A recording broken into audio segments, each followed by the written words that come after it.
UFC Fight Night 110 over in Auckland, New Zealand. Saturday card for the UFC, the third straight on the tour of international events, and a couple of pretty interesting fights on the card. There's a lot of names you may not have heard of, but in the top two fights on the card, certainly some recognizable names, and there should be fireworks, particularly in the main event. Derrick Lewis, Mark Hunt, two big heavyweights. They are just going to throw bombs and wait until somebody falls down. It's an intriguing matchup. Derrick Lewis minus 130 over Mark Hunt, so a slight favorite. He's got the 6-fight winning streak. But man, Mark Hunt on the road over in New Zealand, that is a tough draw for Derrick Lewis. Who do you see winning this one, and do you expect it to be just throwing punches until somebody falls as everybody else does? I do think it'll be a shootout, so to speak. I think that Derrick Lewis has a couple things on his side, a 6-fight winning streak and youth. Although Mark Hunt will have all of New Zealand on his side, I think that this one is going to go to Lewis. I take nothing away from Mark Hunt. I think he's a great fighter, but when it comes to the shootout, I'm going to take the younger, stronger horse in this one. We were really in sync the last couple of weeks. Last week, the top three fights on the card, we had the same pick in all three, and we were 3-0. So hopefully that continues. I'm going to go Derrick Lewis as well. It's usually a fight I would take Mark Hunt in these heavyweight bouts where it's just where you don't expect much strategy, where it's just going to be punch, punch, punch. I usually take the underdog. But here I think Derrick Lewis is the rightful favorite.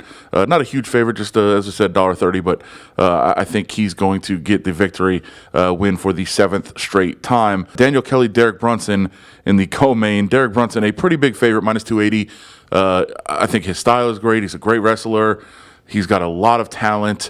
Everything he's been doing lately has been pretty good. Daniel Kelly looks like he's going to lose every fight. I pick against him every fight, and he always wins. So do I have to pick Daniel Kelly? I almost do. I'm going to. I think as people have, in some sort of ways started to call him affectionately Old Man Kelly.